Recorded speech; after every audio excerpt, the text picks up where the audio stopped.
Se eu te disser que uma planilha de Femeia mudou o início da minha carreira, parece exagero, mas foi exatamente isso que aconteceu. Um projeto de atualização de Femeias e planos de controle virou a ponte entre chão de fábrica, desenvolvimento de produto e o jeito que eu enxergo gestão de riscos hoje. Hoje eu quero te contar essa história, não para falar de mim, mas para te mostrar como usar um método pode destravar a sua carreira também. Quando tudo isso começou, eu era engenheira de processos em uma indústria de vidro automotivo. Meu mundo era muito claro, né? Linha de produção, parâmetros, método, eficiência, indicadores, instruções de trabalho, até que surgiu, né, um projeto grande, revisar todos os FMEAs e planos de controle da empresa. Era daqueles projetos que ninguém quer pegar, porque dá trabalho demais. Mas que se você abraça, né, um projeto desses, ele pode mudar o jogo completamente. Eu não sabia ainda, mas aquele projeto ia me tirar, né, da carreira de processo e me jogar no universo de desenvolvimento de produto, qualidade, cliente final, raciocínio sistêmico e gestão de projetos. E ia me dar, né, uma maturidade profissional que eu não tinha na época. Na prática, né, o desafio era simples de explicar e complexo, né, de fazer. Pegar FMEAs antigos, cheios de campos preenchidos, porque sempre foi assim, sabe? Ou preenchidos apenas para mostrar para um auditor, e transformar aquilo em análises que realmente apoiassem a decisão e a melhoria contínua. E eu tive 3 pessoas, né, que fizeram toda a diferença.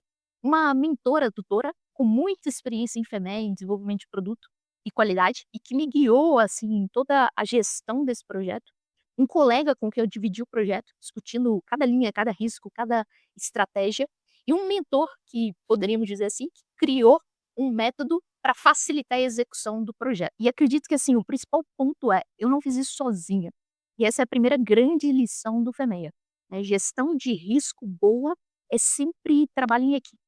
Cada reunião a gente juntava engenharia, produto, qualidade, processo, às vezes manutenção, às vezes logística, às vezes segurança.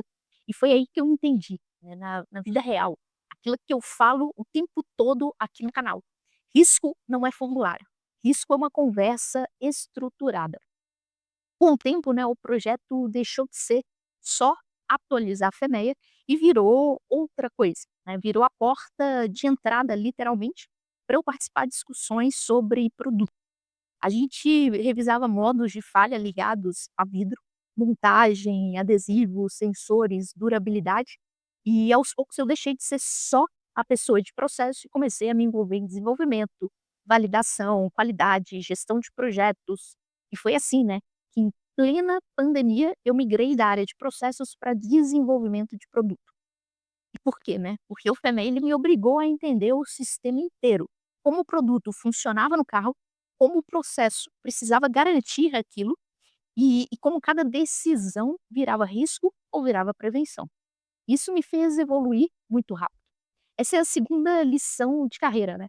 Quando você aprende a falar a linguagem do risco, você deixa de ser operacional e passa a ser ponte entre as áreas. E é exatamente o tipo de profissional que as empresas querem, né. Quem entende método, mas também enxerga o negócio. Tecnicamente eu aprendi muito, severidade, ocorrência, detecção, action priority, AP, né, plano de controle, correlação entre falhas de campo e o processo, mas o que mais mudou foi o meu comportamento. Eu parei de aceitar problema como azar de processo ou simplesmente aconteceu, e passei a fazer a seguinte pergunta: "Isso é um efeito? Isso é uma falha ou é uma causa?". E eu parei de tratar tudo como urgente e comecei a separar o que é incômodo do que realmente expõe o cliente, a operação ou a reputação da empresa. Eu parei de pensar só na eficiência de hoje e passei a pensar em risco acumulado de amanhã. Essa mentalidade é a base do meu posicionamento hoje, no PMO, na gestão de risco, na forma de lidar ou de liderar times e na forma como eu crio conteúdo aqui no canal. Quando eu falo gestão que conecta, é exatamente isso: conectar projeto, produto, processo e pessoas. Usando método, né, claro, para criar clareza e não burocracia. Bom, e você pode estar se perguntando, né, e por que tudo isso importa para você agora? Porque nos próximos anos, 3 movimentos vão diferenciar os profissionais que crescem dos que ficam no operacional. Primeiro é desenvolver maturidade de gestão de risco, parar de reagir ao problema e começar a antecipar. O segundo é fortalecer o próprio posicionamento como líder, seja em projetos, engenharia, qualidade, PMO ou operações, né? Liderança hoje é clareza, não um cargo, não uma posição.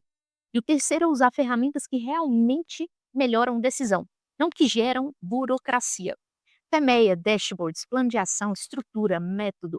Quando você domina, né, esse raciocínio, não é só o risco que muda, é a forma como as pessoas, né, passam a enxergar você dentro da organização.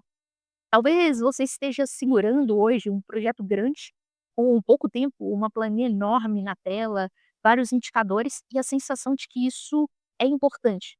Mas ninguém te explicou direito como fazer, né? Se eu conseguir transformar um projeto de FEMEA em uma virada total na minha carreira, você também consegue usar o método, seja qual for, a seu favor. Não precisa virar a pessoa do FEMEA, mas quem entende de risco é ouvido de outro jeito dentro das organizações. Se essa minissérie te ajudou a ver o FEMEA de outro jeito, mais conectado com gente, com carreira e com futuro, já valeu totalmente o esforço, né. Agora me conta, qual foi o maior insight que essa série te trouxe? E claro, compartilha com alguém que está assumindo um projeto crítico, implantando um sistema, lidando com uma operação sensível, pode ser exatamente o que a pessoa precisa, usar o FEMEA, né, como aliado, e não como uma burocracia. Obrigada por ter chegado até aqui, né, a gente se vê nos próximos vídeos do canal.